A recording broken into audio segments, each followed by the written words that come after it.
அன்பான இறை மக்களே, உங்கள் அனைவரையும் நம் ஆண்டவர் இயேசு கிறிஸ்துவின் நாமத்தினால் வாழ்த்துகிறேன். ஒவ்வொரு நாளும் நம்மை பாதுகாத்து பராமரித்து வருகிற இறைவனுக்கு நன்றி அறிதலாக தினமும் மாலையில் குடும்பமாக ஒன்று சேர்ந்து குடும்ப ஜெபம் ஜெபிக்க வேண்டும். அவ்வாறு குடும்பமாக நாம் ஜெபிக்கும் போது ஆண்டவர் நம்மையும் நம்முடைய குடும்பத்தையும் இன்னும் அதிகமாக ஆசீர்வதிக்கிறார். இதுவரை நீங்கள் குடும்பமாக ஒன்று கூடி ஜெபிக்கவில்லை என்றால் இன்று முதல் குடும்ப ஜெபம் ஜெபித்து இறையாசீர் பெறுங்கள். தந்தை, மகன், தூய ஆவியாரின் பெயராலே ஆமீன்.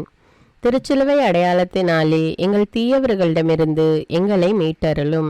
எங்கள் இறைவா, தந்தை, மகன், தூய ஆவியாரின் பெயராலே ஆமீன். இறைவா, எனக்கு உதவியாக வாரும். ஆண்டவரே, எனக்கு உதவி செய்ய விரைந்தருளும். தந்தைக்கும் மகனுக்கும் தூய ஆவிக்கும் மாட்சிமை உண்டாவதாக. தொடக்கத்தில் இருந்தது போல் இப்பொழுதும் எப்பொழுதும் என்றென்றும் இருப்பதாக ஆமேன். திருப்பாடல்கள் 103. நெஞ்சே, நீ ஆண்டவரை வாழ்த்துவாயாக. என் அகத்துள்ளதெல்லாம் அவரது திருப்பெயரை வாழ்த்துவதாக. என் ஆன்மாவே ஆண்டவரை வாழ்த்துவாயாக. என் ஆன்மாவே ஆண்டவரை வாழ்த்துவாயாக. அவர் செய்த நன்மைகளையெல்லாம் மறவாதே. என் ஆன்மாவே ஆண்டவரை வாழ்த்துவாயாக. அவர் உன் பாவங்களையெல்லாம் மன்னிக்கிறார், உன் நோய்களையெல்லாம் குணமாக்குகிறார், உன் உயிரை அழிவினின்று மீட்கிறார், அருளாலும் இரக்கத்தாலும் உன்னை சூழ்கிறார். என் ஆன்மாவே ஆண்டவரை வாழ்த்துவாயாக. நன்மைகளால் உன் வாழ்வை நிறைவுபடுத்துகிறார், கழுகுகளின் இளமையைப் போல் உன் இளமையை புதுப்பிக்கிறார். என் ஆன்மாவே ஆண்டவரை வாழ்த்துவாயாக. நீதியின் செயல்களை புரிகிறார் ஆண்டவர், துன்புற்றோர் யாவருக்கும் நீதி வழங்குகிறார். மொய்சனுக்கு தம் வழிகளை வெளிப்படுத்தினார், இஸ்ரவேல் மக்களுக்கு தம் செயல்களை விளங்க செய்தார். என் ஆன்மாவே ஆண்டவரை வாழ்த்துவாயாக. ஆண்டவர் இரக்கமும் கருணையும் உள்ளவர், சினம் கொள்ள தாமதிப்பவர், ஏராளமான காருண்யம் கொண்டவர், ஓயாமல் கடிந்து கொள்பவர் அல்ல, முடிவின்றி கோபம் காட்டுபவர் அல்ல. என் ஆன்மாவே ஆண்டவரை வாழ்த்துவாயாக. நம்முடைய பாவங்களுக்கு ஏற்றபடி நம்மை தண்டிப்பதில்லை, நம் குற்றங்களுக்கு தக்கபடி நமக்கு ஆக்கினை இடுவதில்லை. என் ஆன்மாவே ஆண்டவரை வாழ்த்துவாயாக. ஏனெனில் வானுலகம் பூ உலகத்திற்கு எவ்வளவு உயர்ந்துள்ளதோ அவ்வளவுக்கு அவர் தமக்கு அஞ்சு நடப்பவர்களுக்கு தயவு காண்பிக்கிறார். மேல் திசைக்கும் கீழ்த்திசைக்கும் எவ்வளவு தூரமோ அவ்வளவு தூரத்திற்கு நம் பாவங்களை நம்மிடமிருந்து அகற்றியுள்ளார். என் ஆன்மாவே ஆண்டவரை வாழ்த்துவாயாக. தந்தை தன் மக்களுக்கு இறங்குவது போல் ஆண்டவர் தமக்கு அஞ்சுகிறவர்கள் மேல் இரக்கம் காண்பிக்கிறார். ஏனெனில் அவர் நம்முடைய நிலைமையை நன்றாய் அறிந்திருக்கிறார். நாம் தூசிக்கு சமம் என்று அவருக்கு தெரியாமல் இல்லை. என் ஆன்மாவே ஆண்டவரை வாழ்த்துவாயாக. மனிதனின் வாழ்நாள் புல்லை போன்றவை, வயல்வெளிகளின் பூக்களைப் போல் காற்றடித்ததும் அது வதங்கி விடுகிறது, இருக்கிற இடம் தெரியாமல் போய்விடுகிறது. என் ஆன்மாவே ஆண்டவரை வாழ்த்துவாயாக. ஆண்டவருடைய தயவோவெனில் அவருக்கு அஞ்சி நடப்போர் மீது என்றென்றும் நிலை நிற்கும். அவருடைய நீதியோ அவருடைய உடன்படிக்கையை கடைபிடித்து அவரது கற்பனைகளின்படி நடக்க அவற்றை நினைவு கூறும் தலைமுறைகள் மீது நிலைத்திருக்கும். என் ஆன்மாவே ஆண்டவரை வாழ்த்துவாயாக. ஆண்டவருடைய வார்த்தையை கேட்டு அவருடைய சொற்படி நடக்கும் ஆண்டவரின் வல்லமை உள்ள தூதர்களே, அவரை வாழ்த்துங்கள். ஆண்டவருடைய திருவுளப்படி நடக்கும் அவருடைய ஊழியர்களே, அவருடைய சேனைகளே, அவரை வாழ்த்துங்கள். என் ஆன்மாவே ஆண்டவரை வாழ்த்துவாயாக.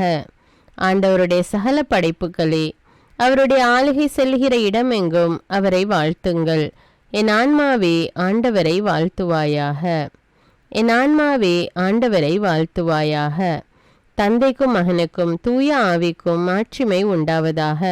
தொடக்கத்தில் இருந்தது போல இப்பொழுதும் எப்பொழுதும் என்றென்றும் இருப்பதாக ஆமீன். மத்தேயு அதிகாரம் 27. இயேசுவை பிலாத்திடம் கொண்டு செல்லுதல். பொழுது விடிந்ததும் தலைமை குருக்கள் மக்களின் மூப்பர்கள் யாவரும் இயேசுவை கொல்ல அவருக்கு எதிராக ஆலோசனை செய்தனர். அவரை கட்டி இழுத்து சென்று ஆளுநன் பிலாத்திடம் ஒப்புவித்தனர். யூதாஸின் தற்கொலை. அதன் பின் இயேசு தண்டனை தீர்ப்படைந்ததை கண்டபோது அவரை காட்டி கொடுத்த யூதாசு மனம் வருந்தி தலைமை குருக்களிடமும் மூப்பர்களிடமும் 30 வெள்ளிக்காசுகளையும் திருப்பி கொண்டு வந்து, பழி பாவமில்லாதவரை காட்டி கொடுத்து பாவம் செய்தேன் என்றான். அதற்கு அவர்கள், அதை பற்றி எங்களுக்கென்ன, நீயே பார்த்துக்கொள் என்றார்கள். அதன் பின்பு அவன் அந்த வெள்ளி காசுகளை கோவிலில் எறிந்துவிட்டு புறப்பட்டு போய் தூக்கு போட்டு கொண்டான். தலைமை குருக்கள் வெள்ளி காசுகளை எடுத்து, இது இரத்தத்திற்கான விலையாதலால் இதை கோவில் காணிக்கை பெட்டியில் போடுவது முறையல்ல என்று சொல்லி கலந்தாலோசித்து அந்நியரை அடக்கம் செய்ய அவற்றை கொண்டு குயவ நிலத்தை வாங்கினார்கள். இதனால்தான் அந்நிலம் இரத்த நிலம் என இன்று வரை அழைக்கப்படுகிறது.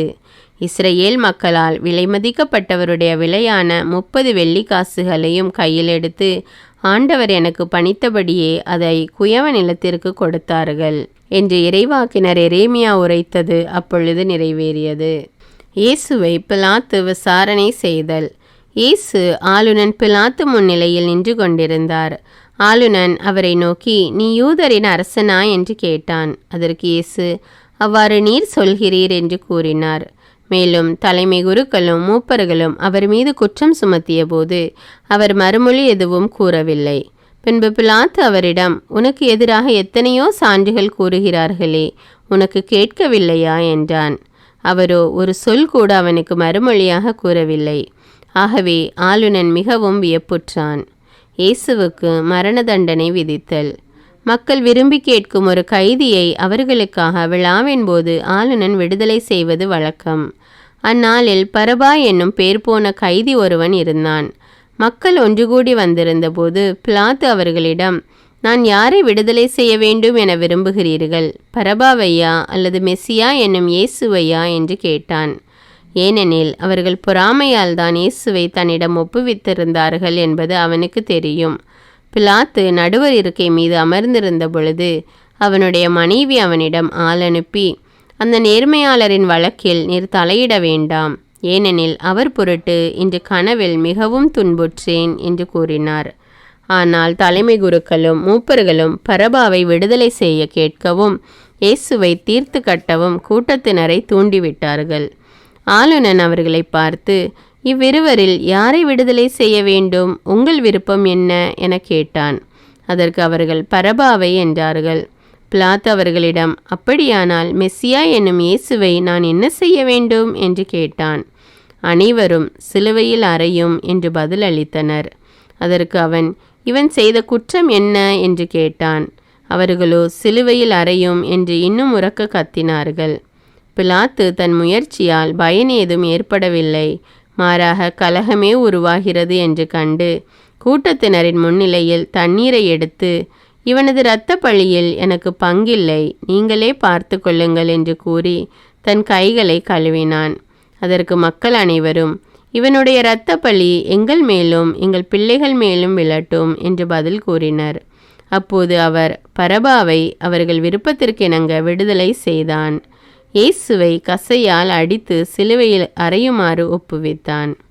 படை வீரர்கள் இயேசுவை ஏளனம் செய்தல்.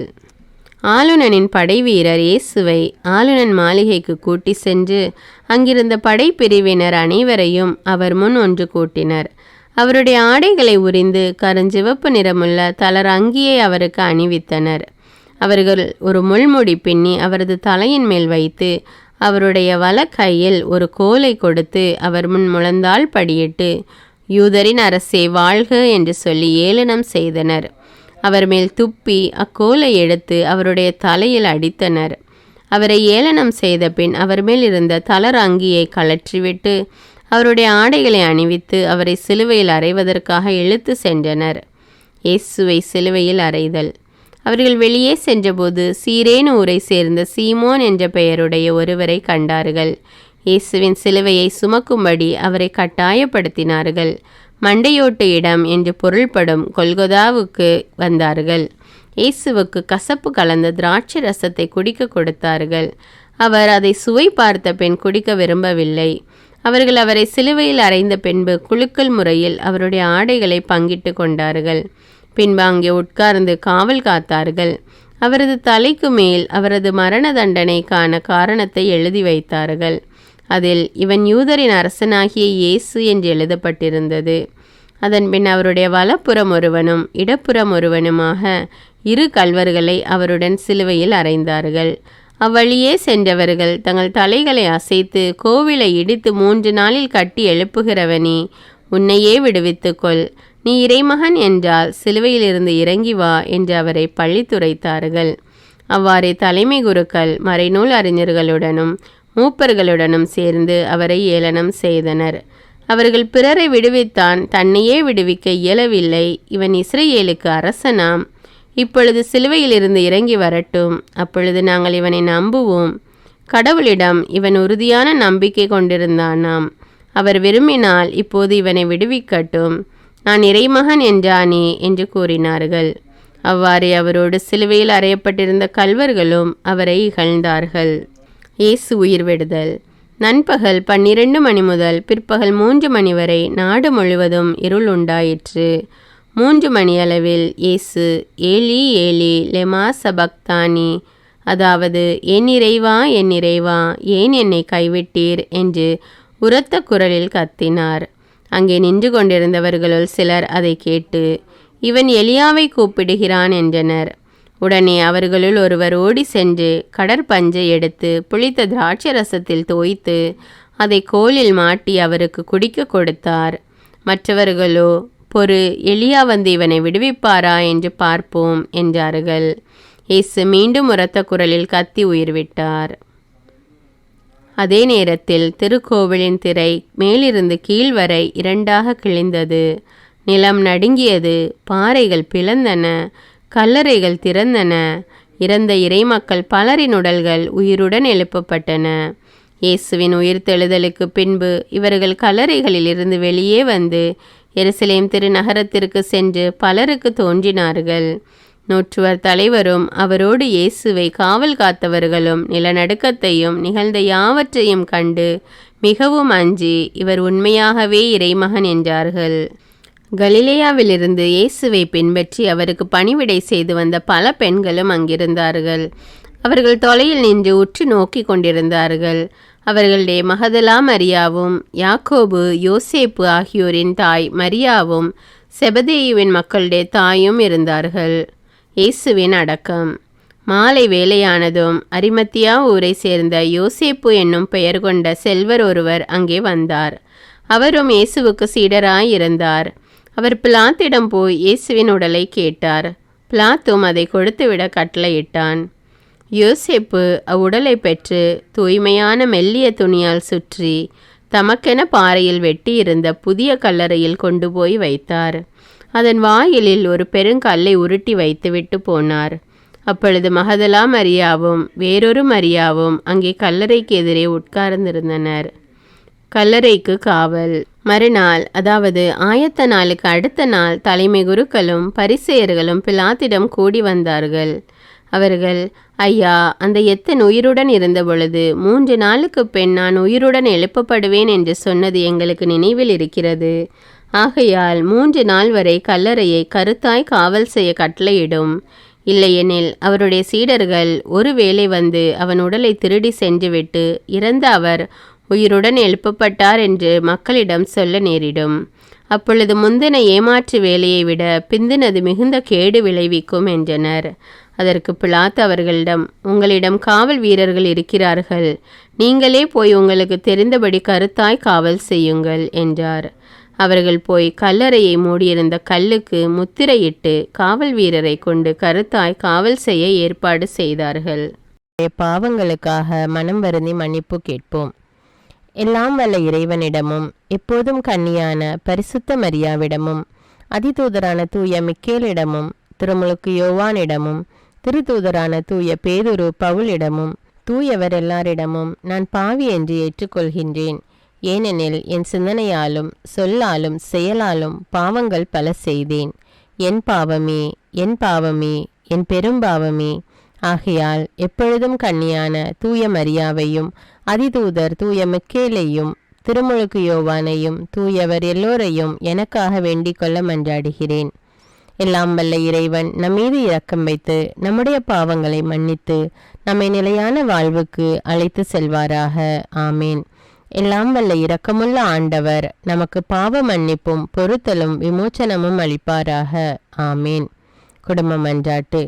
ஆண்டவர் உலக பெரும் குடும்பமான மானிடத்தின் மீதும் அவருடைய அன்பு குடும்பமாகிய திருச்சபை மீதும் குறிப்பாக அவருடைய பெயரால் இங்கு கூடியிருக்கும் நம் குடும்பத்தின் மீதும் தம் அருட்கொடைகளை பொழிந்தருளுமாறு மன்றாடுவோம். இக்குடும்பத்தில் உறுப்பினர் எல்லோரும் ஒருவருக்கொருவர் அன்பிலும் தேவ அருளிலும் நிலைத்திருக்க வேண்டுமென்று உம்மை மன்றாடுகிறோம். ஆண்டவரே, எங்கள் மன்றாட்டை கேட்டருளும். பகையாலும் விரோதத்தாலும் பிரிந்து வாழும் குடும்பங்களை எல்லாம் உமது திருக்குடும்பத்தின் ஒற்றுமைக்கும் அன்பு வாழ்வுக்கும் அழைத்து கூட்டி சேர்க்க வேண்டும் என்று உம்மை மன்றாடுகிறோம். ஆண்டவரே, எங்கள் மன்றாட்டை கேட்டருளும். இக்குடும்பத்தின் மக்கள் எல்லாம் உமக்கும் மனிதருக்கும் உகந்தவர்களாகி ஞானத்திலும் வயதிலும் அருளிலும் வளர்ந்தோங்க வேண்டும் என்று உம்மை மன்றாடுகிறோம். ஆண்டவரே, எங்கள் மன்றாட்டை கேட்டருளும். இக்குடும்பத்தின் வியாதி துன்ப வருத்தங்களில் நீரே துணையாக நின்று உமது வலக்கரத்தால் பசாசின் சக்திகளை விரட்டியோட்டி தயபுரியுமாறு உம்மை மன்றாடுகிறோம். ஆண்டவரே, எங்கள் மன்றாட்டை கேட்டருளும். தரித்திரம், வியாதி, சாவு, கவலை இவற்றால் துன்புறும் குடும்பங்கள் எல்லாம் உமது அளவற்ற அன்பிலும் பராமரிப்பிலும் நம்பிக்கை கொள்ளுமாறு உதவி புரிய உம்மை மன்றாடுகிறோம். ஆண்டவரே, எங்கள் மன்றாட்டை கேட்டருளும். இங்கு இப்பொழுது பிரசன்னமாயிராத இக்குடும்பத்தை சார்ந்த உறுப்பினர் எல்லோரையும் சகல ஆன்ம சரீர ஆபத்துகளிலிருந்து காப்பாற்றி உமது அன்பிலும் அருளிலும் வைத்து காத்தருளுமாறு உம்மை மன்றாடுகிறோம். ஆண்டவரே, எங்கள் மன்றாட்டை கேட்டருளும். இக்குடும்பத்தில் மரித்தவர்கள் விசுவாசத்தின் முத்திரையோடு எங்களுக்கு முன் சென்று சமாதானத்தில் நித்திரை செய்கின்ற எல்லா மரித்த விசுவாசிகளுக்கும் நித்திய இலைப்பாற்றி தந்தருள வேண்டும் என்று உம்மை மன்றாடுகிறோம். ஆண்டவரே, எங்கள் மன்றாட்டை கேட்டருளும். இப்பொழுது நம் ஒவ்வொருவருடைய சொந்த கருத்துக்களுக்காக மௌனமாக சிறிது நேரம் ஜெபிப்போம்.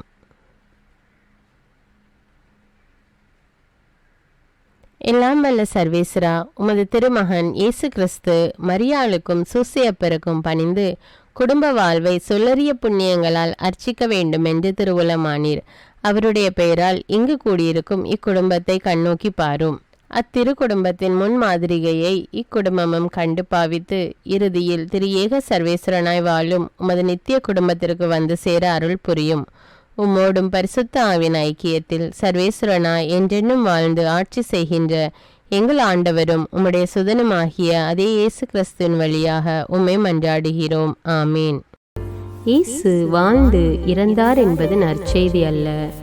அவர் இறந்து உயிர் தெழுந்து இன்றும் வாழ்கிறார் என்பதே நற்செய்தி. ஆண்டவர் நம்மோடு வாழ்ந்து கொண்டிருக்கும் போது நாம் ஏன் கவலைப்பட வேண்டும்?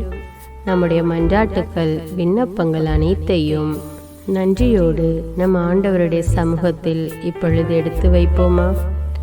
பரலோகத்தில் இருக்கின்ற எங்கள் பிதாவே, விண்ணையும் மண்ணையும் படைத்தவரே, இக்காலத்துக்கும் அரசராயிருக்கின்ற ஒரே கடவுளே, மிகுந்த இரக்கமுடைய இறைவா, படைகளின் ஆண்டவரே, எங்கள் பாவங்களை மன்னிக்கும் தெய்வமே, எங்களுக்கு சமாதானத்தை அருள்பவரே, வெற்றியை கொடுக்கும் தேவனே, எங்களை குணமாக்கும் தந்தையே, எங்களை காண்கிறவரே, வழி நடத்துபவரே, ஆறுதலின் தெய்வமே, தம் ஒரே மகன் மீது நம்பிக்கை கொள்ளும் எவரும் அழியாமல் நிலை வாழ்வு பெறும் பொருட்டு அந்த மகனையே அளிக்கும் அளவுக்கு உலகின் மேல் அன்பு கூர்ந்தவரே, தம்மை நோக்கி மன்றாடும் யாவருக்கும், உண்மையாய் தம்மை நோக்கி மன்றாடும் யாவருக்கும் அருகில் இருக்கும் ஆண்டவரே, உம்மை ஆராதிக்கிறோம்,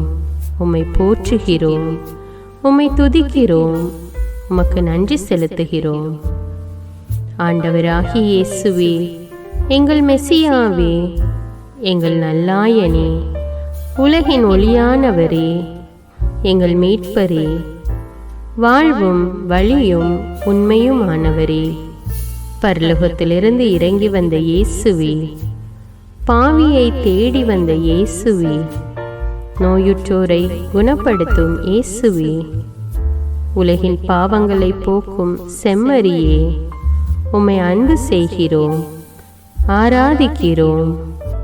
எங்கள் மீட்பரே, எங்களுடைய பாவங்களுக்காக நீர் சிலுவையில் மரித்து மரணத்தினின்று உயிர் தெழுந்து இப்பொழுது பிதாவின் வலப்பக்கத்தில் எங்களுக்காக பரிந்து பேசி கொண்டு இருக்கிறீர்.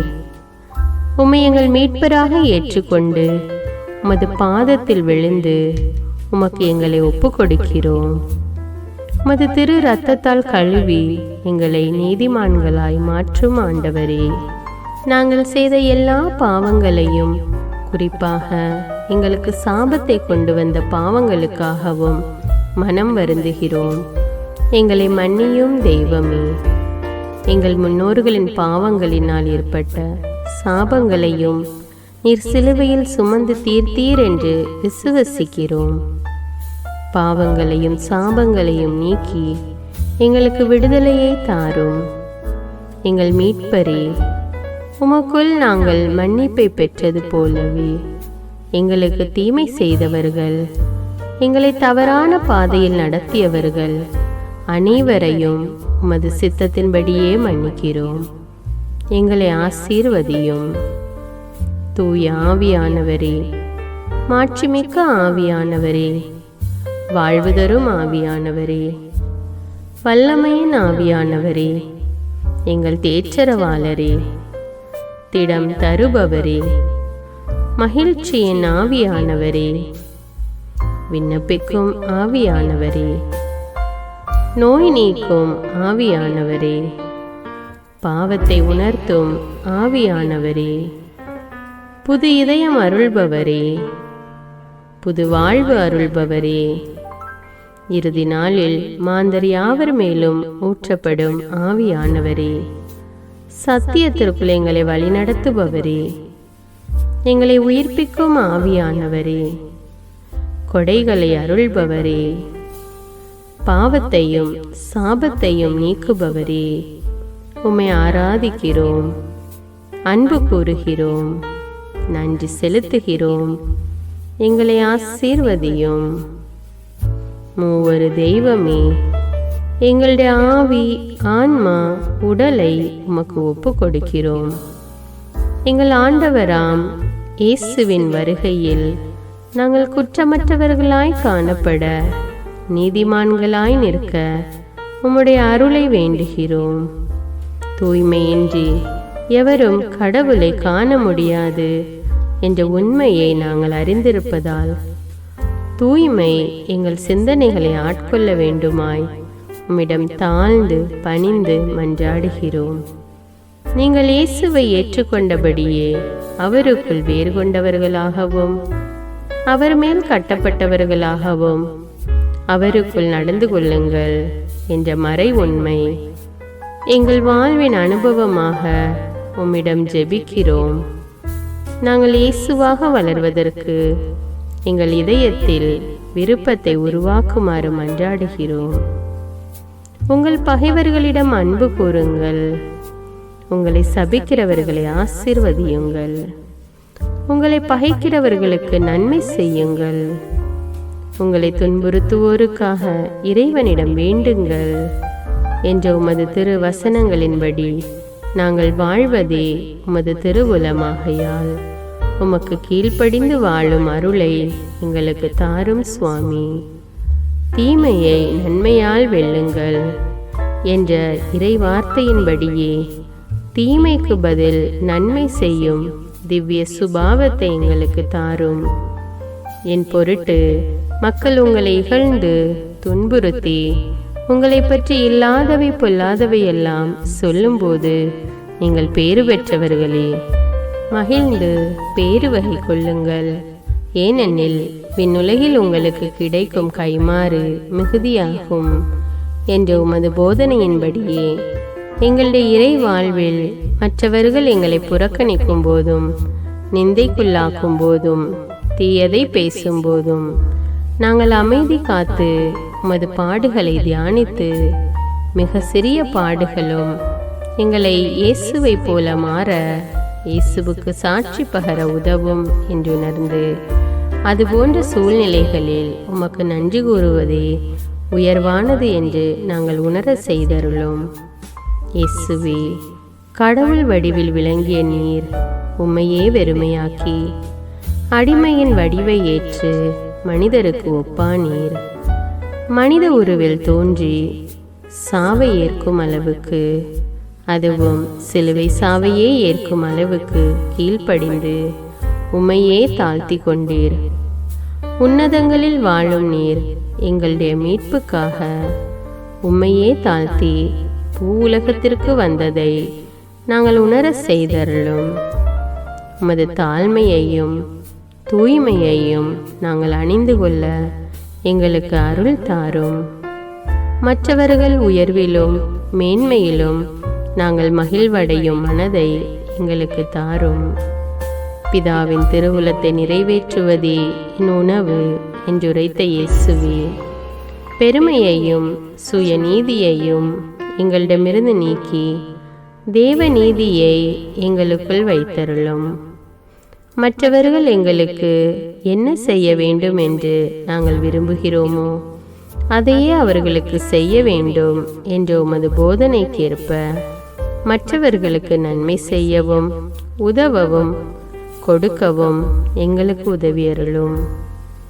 எங்கள் ஆண்டவரே, நாங்கள் மீட்பின் அனுபவத்தோடு என்றும் வாழ, பாவ மன்னிப்பின் நிச்சயத்தை தொடர்ந்து அனுபவிக்க, பகைவர்களையும் அன்பு செய்ய, வேதனையுறும் உள்ளங்களுக்கு மகிழ்ச்சியை அளிக்க, எதிர்பார்த்த ஒன்று நடவாத போதும் அமைதியுடன் வாழ, காரியங்கள் போதுமான அளவு நடைபெறாத போதும் பொறுமையுடன் வாழ வேண்டும் என்றே நிந்தைக்குள்ளாக்குபவர்களிடமும் கனிவு காட்ட, புறக்கணிப்பவர்களுக்கும் நன்மை செய்ய, நண்பர்கள் உண்மையற்றவர்களாக மாறும்போதும் நாங்கள் உண்மையுடன் இருக்க, கடுமையான சோதனைகளிலும் தன்னடக்கத்துடன் வாழ, தூய கோலத்துடன் உம்மை வழிபட, விசுவாசத்திலிருந்து மகா விசுவாசமான வாழ்விற்கு கடந்து செல்ல, ஜெப வீரர்களாய் வாழ, இயேசுவின் சீடர்களாய் வாழ,